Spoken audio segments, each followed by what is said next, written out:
நாளைய தமிழகமே எங்கள் தலைவரே, உங்கள் பிறந்த நாளில் வாழ்த்தி வணங்குகிறோம். ஏதோ இந்த மாநாடு எலெக்ஷனுக்காக இந்து முன்னணியினுடைய பெரியவர்கள் அவர்களுக்கும் அரசியலுக்கும் சம்பந்தம் இல்லை. எனக்கு தெரியும் 2026 தேர்தலுக்கு இது சம்பந்தம் இல்லை என்றாலும் கூட மக்களுக்கு நிதி வேண்டாம், சாமி வேண்டும் என்பதை முடிவு செய்து விட்டார்கள். மக்கள் முடிவு பண்ணிட்டாங்க, யாரு சாமி யாரு நிதி நீங்க முடிவு பண்ணி. அதனால இது அரசியலுக்காக கிடையாது. இது ஒரு மிக முக்கியமாக நாம் இந்த கூட்டத்தில் ஒன்றாக சேர்ந்திருப்பது நம்முடைய வாழ்வியல் முறையை மீட்டெடுப்பதற்காக, கேள்வி எழுப்புவதற்காக. இந்த ஒரு தீர்மானமுமே நம்முடைய வாழ்வியல் முறையை தட்டி எடுப்பதற்காக.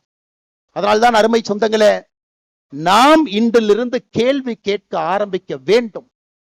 ஒரு பிரச்சனை என்றால் தட்டி கேட்கணுங்க ஐயா. நம்ம கண்டிப்பா பேசுறோம்.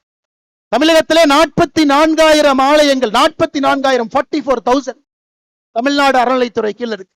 எப்ப வந்துச்சு பாருங்க, 1925 போர்டா வந்துச்சு, என்டோமென்ட் போர்டா. 1951 சட்டமாக வந்துச்சு. 5,25,000 ஏக்கர் இருக்கக்கூடிய ஒரு அரசு இயந்திரம். 44,000 கோவில்கள் நிர்வாகம் செய்யப்படுகின்றது.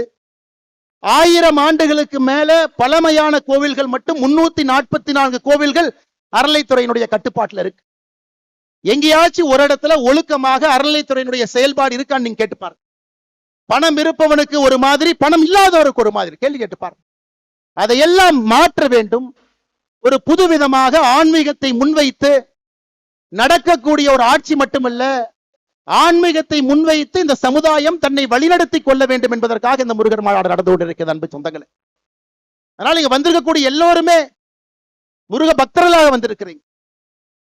ஆனா போகும் பொழுது வீர பாகுவாகவும் நாங்க போறோம் அப்படிங்கறத நம்ம மறந்துடக்கூடாதுங்க. இந்த மதுரை மண்ணிலிருந்து திரும்பி செல்லும் பொழுது நமக்கு அந்த உணர்வு வேண்டும். 230 கோடி கிறிஸ்தவர்கள் என்று சொன்னேன். கடந்த 10 ஆண்டுகள்ல கிறிஸ்தவ மக்கள் தொகை உலக அளவுல 12 கோடி உயர்ந்திருக்கிறது. 200 கோடி இஸ்லாமியர்கள் என்று சொன்னேன். கடந்த 10 ஆண்டுகள்ல இஸ்லாமியர்களுடைய மக்கள் தொகை 35 கோடி உயர்ந்திருக்கிறது. 2050 முடியும் பொழுது, 55 முடியும் பொழுது இந்த உலகம் இஸ்லாமியர்கள் பெரும்பான்மையாக இருக்கக்கூடிய உலகமாக, இன்னைக்கு இருக்கக்கூடிய இதே நேர்கோட்டு பாதையில போனா இஸ்லாமியர்கள் பெரும்பான்மையாக இருக்கக்கூடிய உலகமாக 2055 மாற இருக்கிறது. இன்னைக்கு கிறிஸ்தவர்ல பாருங்க, ஐரோப்பாவில் இருக்கக்கூடிய மொத்த கிறிஸ்தவர்களை விட வட ஆப்பிரிக்காவில் இருக்கக்கூடிய கிறிஸ்தவர்கள் அதிகம். More number of Christians are in northern part of Africa than in the whole of Europe. அதையெல்லாம் நாம் புரிந்து கொள்ள வேண்டும். நம்முடைய கலாச்சார சின்னங்கள் எங்கேயும் யாரும் அழிக்க கூடாது. ஒருவர் கூட மதம் மாறக்கூடாது. மதம் மாறினவங்களை திரும்பி கொண்டு வர வேண்டும்.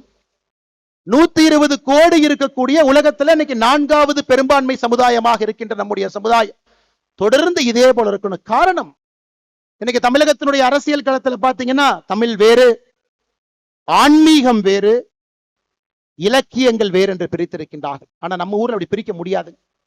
எந்த மொழிக்கும் இல்லாத ஒரு பெருமை நமக்கு மட்டும்தான் இருக்கு. தமிழும் ஆன்மீகமும் இலக்கியமும் ஒன்றாக இருக்கக்கூடிய ஒரே கலவையாக இந்த வாழ்வியல் முறை இருக்கு. இன்னைக்கு கந்தர் சஷ்டி கவசம் நம்ம பாடுறோங்க, 20 நிமிஷம் நம்ம பாட போறோம். இது முருகனுக்காக பாடக்கூடிய ஒரு பாட்டா? கேள்வி நம்பர் 1. இல்ல இது ஒரு மந்திர நூலா? இந்த நூலுக்குள்ள ஒரு மந்திரம் இருக்கு, சில பேர் அதையும் சொல்றாங்க.